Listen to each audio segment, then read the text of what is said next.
सी plus plus programming के लिए हमारे चैनल लर्न कोडिंग को सब्सक्राइब करें। हाय गाइस, आज के इस वीडियो में मैं फिबोनाची सीरीज़ का प्रोग्राम बनाऊंगा using class and object in C plus plus. तो सबसे पहले आपको ये जानना चाहिए कि फिबोनाची सीरीज़ क्या होता है। तो मैं कमेंट पार्ट में यहाँ पे बता रहा हूँ आपको। अगर आप एग्जांपल के लिए नंबर ऑफ टर्म में इनपुट करते हैं 5, तो आपको 5 टाइम्स तक जो फिबोनाची सीरीज़ है वो प्रिंट होनी चाहिए। तो ये कैसे प्रिंट होगा, सबसे पहले फिबोनाची सीरीज़ का स्टार्टिंग पॉइंट होता है 0 और एक 1। ये दो वैल्यू होता है जिनका यूज़ करके हम आगे की सीरीज़ को बढ़ाएंगे, इसी सीरीज़ को। तो अब आपको क्या करना है, इन दोनों को ऐड करना है। 0 1 को ऐड करिए तो क्या होगा 1। तो अभी आप 1 लिखिए।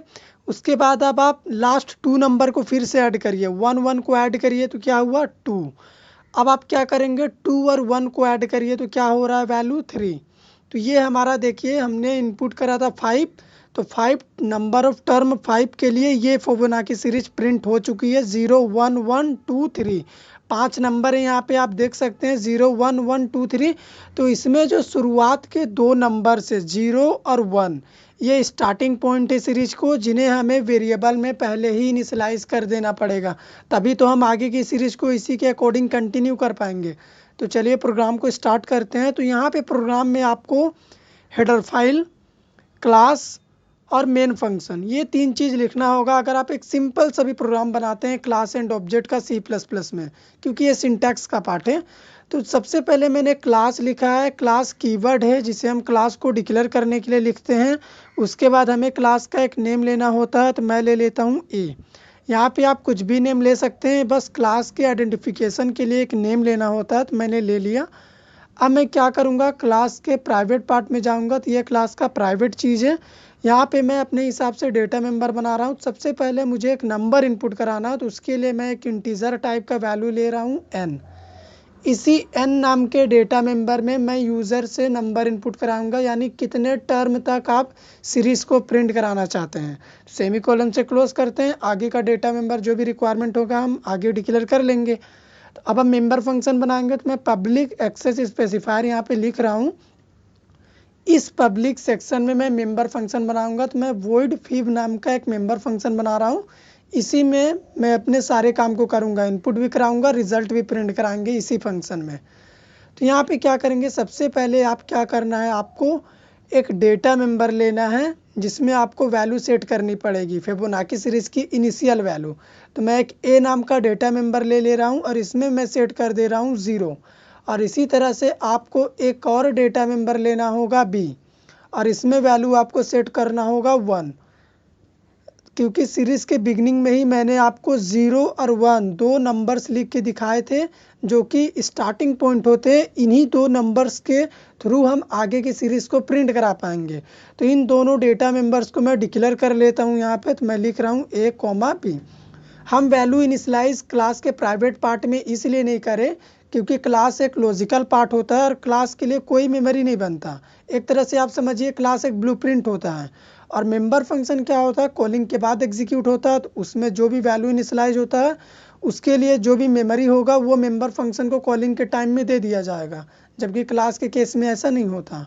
हमने दो मेंबर ले लिया, वैल्यू भी इनिशियलाइज कर लिया। तो अब जो एक्चुअल लॉजिक होता है हम उसे लिखेंगे। तो सबसे पहले मैं क्या कर रहा हूँ, यहाँ पे यूज़र से एक नंबर इनपुट करा देता हूँ। तो मैं सी आउट लिख रहा हूँ। तो यहाँ पे आप कर दीजिए enter number of term, message आप दे दीजिए जहाँ तक जिस भी टर्म तक आप सीरीज़ को प्रिंट कराना चाहते हैं वो आप प्रिंट करा सकते हैं। तो मैं नंबर को इनपुट कर लेता हूँ। तो मैं सीन में क्या करूँगा, एन को इनपुट कराऊँगा।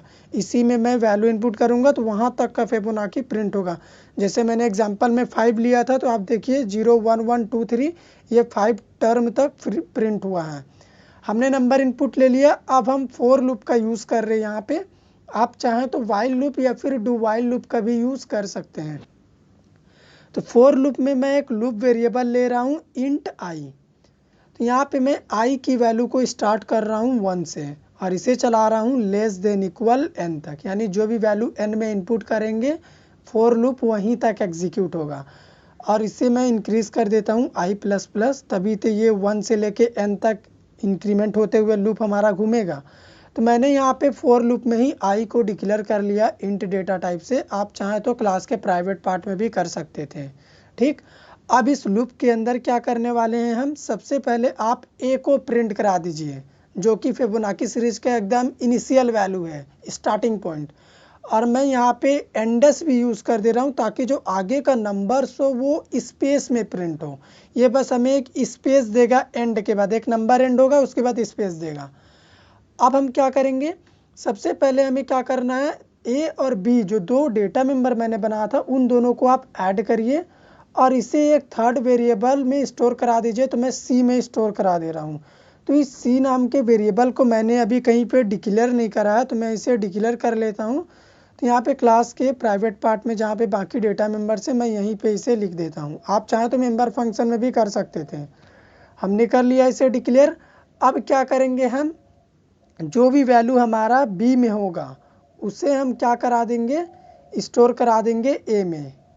उसके बाद इसी तरह से जो भी वैल्यू सी में आएगा उसे स्टोर करा देंगे हम बी में। ये लॉजिक जो मैं लिख रहा हूँ ये काम कैसे कर रहा है मैं ड्राई रन करूँगा, आपको टेंशन नहीं लेना है इसके लिए। तो ये हमारा सिंपल सा लॉजिक था फिबोनाची सीरीज का, इसी लॉजिक के थ्रू सीरीज प्रिंट हो जाएगा। अब मेन फंक्शन में चलते हैं। क्लास का ऑब्जेक्ट भी बनाना है हमें, तभी तो मेंबर फंक्शन को कॉल करेंगे। तो ऑब्जेक्ट बनाने के लिए क्लास का नेम लिख रहा हूँ मैं ए, और एक ऑब्जेक्ट वेरिएबल का नेम ले लीजिए, मैं ले लेता हूँ ओबीजे। आप ऑब्जेक्ट का कुछ भी नेम ले सकते हैं। तो अब इसी ऑब्जेक्ट से हम क्या करेंगे, अपने मेंबर फंक्शन को कॉल कर लेते हैं। तो मैं लिख रहा हूँ obj.fib। जैसे ही मैंने मेरे मेंबर फंक्शन फिब को कॉल करा ऑब्जेक्ट से, ये हमारा मेंबर फंक्शन एग्जीक्यूट करेगा और हमें नंबर ऑफ टर्म इनपुट करना पड़ेगा और वहाँ तक का फिबोनाची सीरीज प्रिंट हो जाएगा। तो अब get C H function use कर रहे हैं स्क्रीन होल्डिंग के लिए, टर्बो सी में हम इसे लिखते हैं। और CLR/SCR भी मैं यहाँ पे यूज़ कर रहा हूँ जो कंसोल को क्लियर करेगा। ये दोनों kunayo.h हेडर फाइल में प्री डिफाइंड फंक्शन है। तो हो गया हमारा कोडिंग कंप्लीट। कोड को सबसे पहले सेव करते हैं और इसे रन कराते हैं। तो कोड देखिए सक्सेसफुली रन हो चुका है। तो यहाँ पे हमें नंबर ऑफ टर्म इनपुट करना होगा, तो मैं कर लेता हूँ 5। तो आप देखिए 5 जैसे ही मैंने इनपुट करा 5 टर्म तक जो फिबोनाची सीरीज है वो प्रिंट हो चुका है। तो 0 1 हमारा बिगिनिंग का नंबर है और 1 2 3 उसी को लास्ट 2 डिजिट को ऐड करते हुए ये सीरीज प्रिंट हुआ है। तो मैं एक बार और इसे रन कर रहा हूँ, उसके बाद फिर हम ड्राई रन करेंगे। अभी मैं 10 इनपुट कर रहा हूँ। तो आप देखिए 10 टर्म तक जो फिबोनाची सीरीज है वो प्रिंट हो चुका है। आप इसे काउंट कर लीजिए, 0 से 34 के बीच 10 नंबर्स प्रिंट हुए हैं। तो अब हम इस सीरीज को ड्राई रन करेंगे जिससे आपको समझा पाएंगे हम कि ये काम कैसे कर रहा है। तो ड्राई रन के लिए मैं अपने कॉपी में जा रहा हूँ जहाँ पे मैं आपको बेटर समझा पाऊंगा। सबसे पहले मैंने n में एक वैल्यू इनपुट करा था नंबर ऑफ टर्म के लिए, तो मैंने यहाँ पे 5 इनपुट करा। अभी हमारे पास दो वेरिएबल है ए और बी। ए में मैंने 0 वैल्यू असाइन करके रखा है और बी में मैंने 1 वैल्यू पहले से ही सेट करके रखा है। तो आप इन वैल्यू को यहाँ पे लिख लीजिए। तो फिबोनाची सीरीज स्टार्ट होता है 0 से, इसीलिए मैंने पहले ही ए में 0 लिख दिया है। और हम दो नंबर्स को लेके ऐड करते हुए इस सीरीज को आगे बना सकते हैं, इसीलिए मैंने एक बी वाले वेरिएबल में पहले से ही 1 सेट कर दिया है। अब आप लास्ट 2 नंबर को ऐड करते रहिए, आपकी सीरीज बनती रहेगी। देन मैंने अब फॉर लूप का यूज़ करा है। फॉर लूप का वैल्यू मैंने 1 से स्टार्ट करा है, तो अभी आई का वैल्यू क्या है, 1 है। तो यहाँ पे हम कंडीशन चेक करेंगे, क्या 1 लेस देन इक्वल 5 है, कंडीशन ट्रू, क्योंकि एन का वैल्यू 5 था। तो हम लूप के अंदर आएंगे और ए को प्रिंट कराएंगे। तो ए का वैल्यू क्या है, अभी 0 है। तो यहाँ पे क्या प्रिंट हो जाएगा, 0 प्रिंट हो जाएगा। अब हम क्या करेंगे, ए और बी को ऐड करेंगे। तो 0 + 1 1 होता है, तो सी का वैल्यू हो गया 1। यहाँ पे सी का करंट वैल्यू 1। उसके बाद बी का जो भी वैल्यू था उसे आप ए में स्टोर करा दीजिए। तो मैंने बी के वैल्यू 1 को ए में स्टोर करा दिया।